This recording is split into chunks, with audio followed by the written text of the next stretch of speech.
মুখটার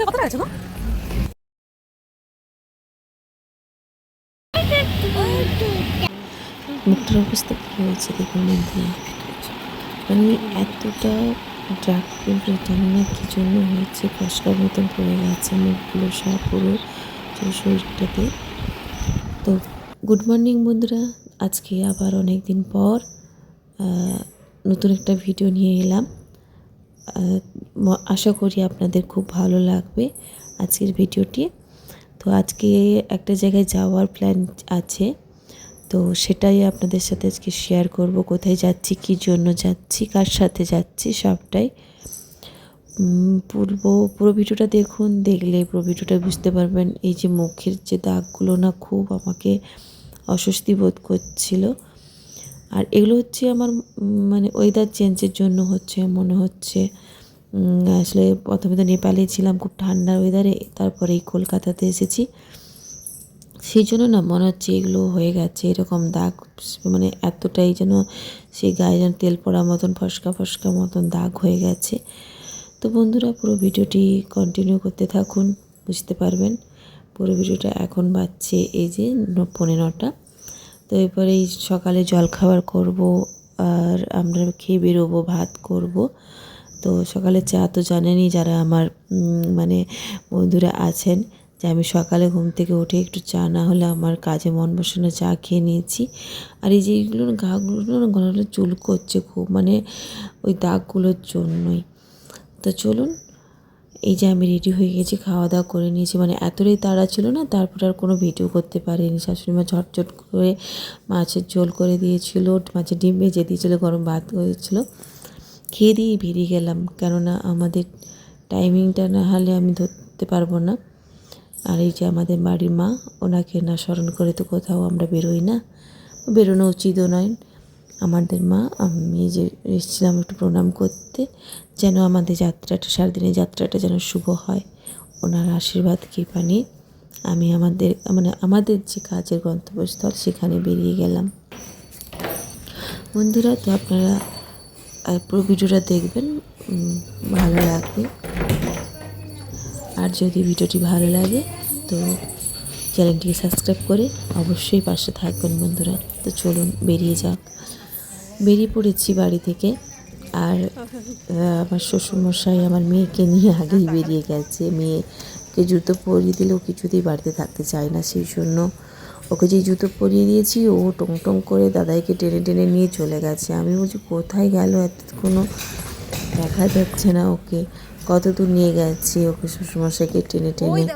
মানে মেয়েটা এতটাই দুষ্টু এখন হয়ে গেছে বলা যায় না, কত দূরে নিয়ে চলে এসছে দাদাইকে টেনে টেনে, চলো চলো করে করে। ওই যে দেখুন দাঁড়িয়ে আছে ওখানে গাড়িটা দাঁড়িয়ে আছে, তো ওখানেই চলে এসেছে। বাবারও মনটা একটু খারাপ হয়ে গেছে, অতদিন ছিল তো আজকে চলে যাচ্ছে, তো ওই জন্য বাবারও মনটা একটু খারাপ হয়ে গেছে, ওই জন্য ছাড়তে এসেছে। আমাদের গাড়ি চলে এসেছিলো, তো এই জন্য তাড়াহুড়ো করে গাড়িটাতে উঠে গেছি। আর এই যে বেরিয়ে যাচ্ছি। আর এত গরমের জন্য মনে হচ্ছে আমার যেন আরও গাগুলো জ্বালা করছে, ওই মুখের পিম্পলসগুলো, দাগগুলো ফসকা পড়ার মতন যেন আরও বেশি হচ্ছে। তো বন্ধু চলুন, বাড়ি থেকে বেরিয়ে গেছি আমাদের গন্তব্যস্থল সেখানে। তো আপনারা পাশে থাকুন, পুরো ভিডিওটি দেখতে থাকুন বন্ধুরা।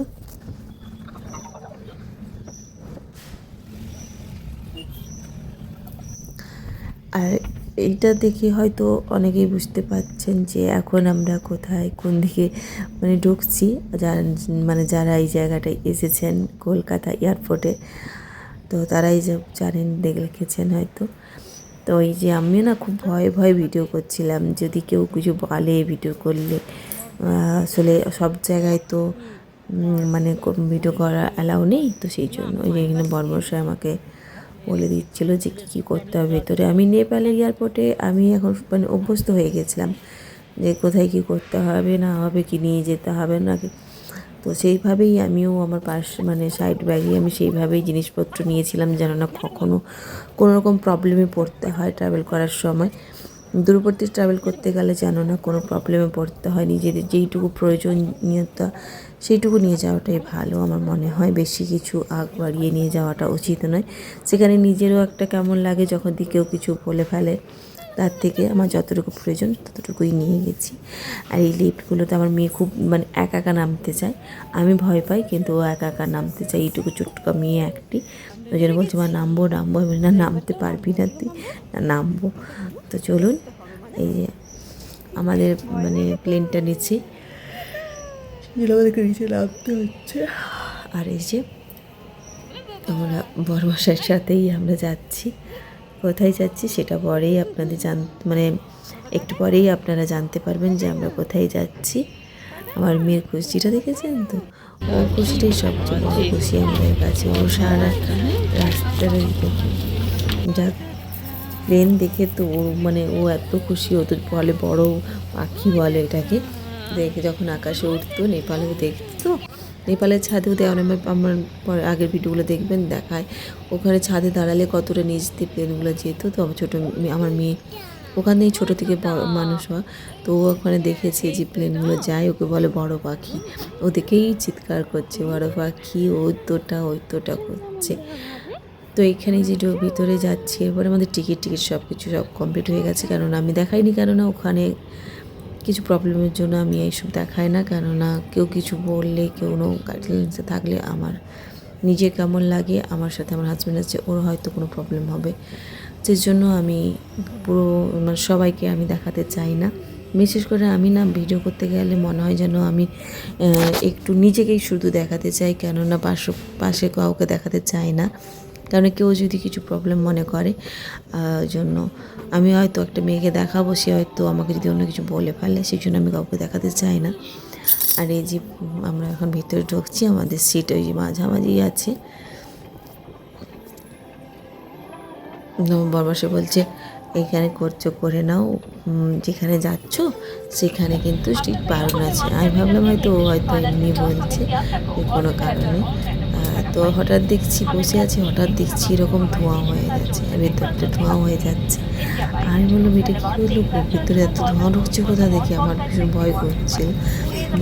মানুষে বললো যে না গো, ওটা নাইট্রোজেন গ্যাসটা ওরা ভেতরে করছে, যেন ভেতরের ওয়েদার বাইরের ওয়েদার যেন সেম থাকে, কোনো প্রবলেম নেই। আমি বললাম ও আচ্ছা। এই জিনিসটা দেখো কতটা সুন্দর লাগছে, একবার বলো আমাদেরকে, কমেন্টে বলবেন কতটা সুন্দর লাগছিল জায়গাটা। যে যার মতন করে টাইম কাটাচ্ছে। বরমশাই যে পুরোনো ভিডিওগুলো দেখছে, পুরোনো বই দেখে, ও একটু কোথাও গেলে ট্রাভেল করলে এরকম বই দেখে, ও পুরোনো টাইপের বইগুলো, আর ওর ভালো লাগে, বলে এই বইগুলো দেখলে আমার টাইম চলে যায়। আমি একা এখানে বসেছি, কী করবো, মেয়ে পাশে সিটে বসে আছে, ওর মতন করে জানলা দিয়ে দেখছে। আমি বললাম তাহলে আমার ক্যামেরাটাই একটু ফটোটাইতে না একটু সেট করি করি। তখন বরমাসে বলছে এই তুমি কী করছো এটা, আমি দাঁড়াও আমি ভিডিওটা না সেট করছি। আসছে ও পাশ থেকে, বলছে তুমি এখন ভিডিও সেট করছো বসে বসে। দেখো কতটা সুন্দর। এবার আমরা মানে আমাদের গন্তব্যস্থলে না পৌঁছে গেছি পাক্কা 2.5 ঘন্টা পর। এবার আস্তে আস্তে নিচের দিকে নামছি।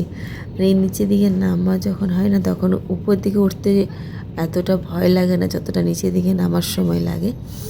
তো এই যে নামছি, এই দেখুন একটা মানে এতক্ষণ পর এই যে আমাদের এটা মানে মানে নিচের যে মানে পজিশনটা দেখা যাচ্ছে, মাটি জমি বাড়ি, একটা বিশাল বড় নদী, এটা দেখা যাচ্ছে। তো এটা দেখে মনে হলো যে অনেকটা শান্তি পাই, যে হ্যাঁ এরপর নামবো, এবার পৌঁছে যাবো। আর দীর্ঘ 2.5 ঘন্টা মানে প্লেনে থাকার পরেই আমার মনে হচ্ছে যেন আর এখানে যে ল্যান্ড করবো বলে মেয়েকে কোলে নিয়ে নিয়েছি। ও তো থাকবে না, কিছুদিন কোলে নামবে, কিন্তু বাবা বলছে যে নিয়ে নাও কোলে, ল্যান্ড করবে তো ঝাগড় দেবে, ও যদি পড়ে যায়। এমন ঠিক আছে, আমি নিয়ে নিচ্ছি কোলে। তো কোলে নিয়ে নিয়েছিলাম, আর আমি দেখছিলাম যে আর কতটা বাকি আছে, কীভাবে নামছে, কতটা তাড়াতাড়ি নামছে। মানে এই যে দেখতে এই করতে আমি দেখছি আমি যে কতটা কীভাবে নামছে দেখছি, মানে একদম জাস্ট ঢেলে আছে।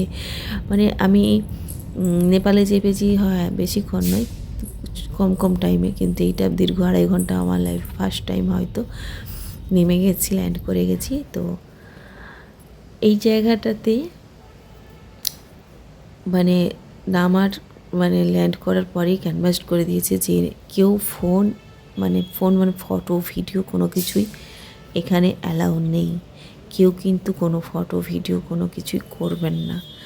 তো সেই মতো আমিও প্লেনের ওইখানে ল্যান্ড হওয়ার সঙ্গে সঙ্গে ফোন ব্যাগে নিয়ে নিয়েছি, একদম ব্যাগটা বেরিয়ে আমি এখানে এই যে গাড়ি এসে দাঁড়িয়ে আছে এখানে, বললাম তাহলে এখানে তো করা যায়, এখানে দেখলাম সবাই ভিডিও করছে ছবি তুলছে, তখন ভাবলাম তাহলে হয়তো এখানে ভিডিওটা করা যায়, ওই জন্য আমি এখানেই করলাম।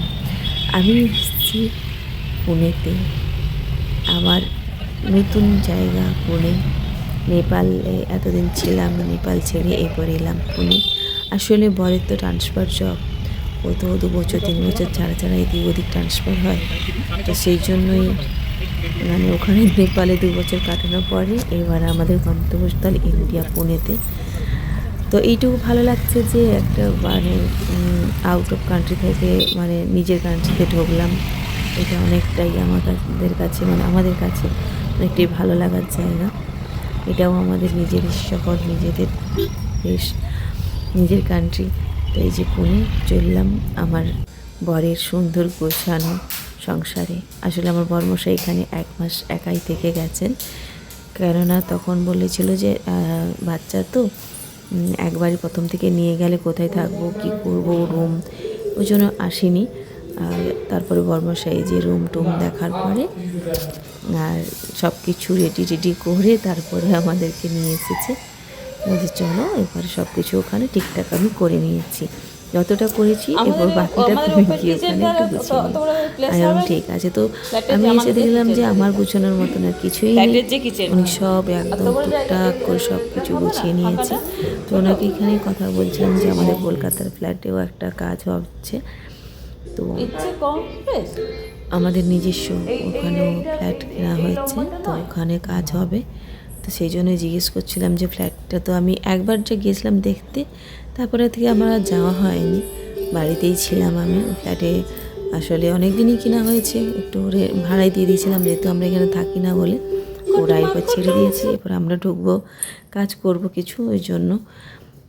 তো এদিকেই রাত্রে বললাম যে দেখো এতটা জার্নি, তো রাত্রে যা শুধু একটু আলু সিদ্ধ ডাল একটু ভাত করে নিই আর ডিম সিদ্ধ করে নিই, খেয়ে নিই। বললো হ্যাঁ ওটাই অনেকটাই, মেয়েকেও সারাদিন তো খাওয়া দাওয়া ভাত ঠিক মতন খায়নি, সেই জন্য ওর জন্য একটু ভাত ডাল করতে হবে আমাদেরকে। আর এসে দেখছি যে ও সব কিছু কিনে রেখেছে কিন্তু কোনোটা প্যাকেটে ঢালেনি, সব নুন টুনগুলো দেখছি যেমন তো বর্ষাকালে নুন কেমন স্যাঁতস্যাঁত করে জল হয়ে যায়, তো আমি প্রথমে ওই কাজগুলোই করলাম, যে ওগুলো সব কৌটোতে ঢেলে প্যাকেটগুলো খালি করলাম।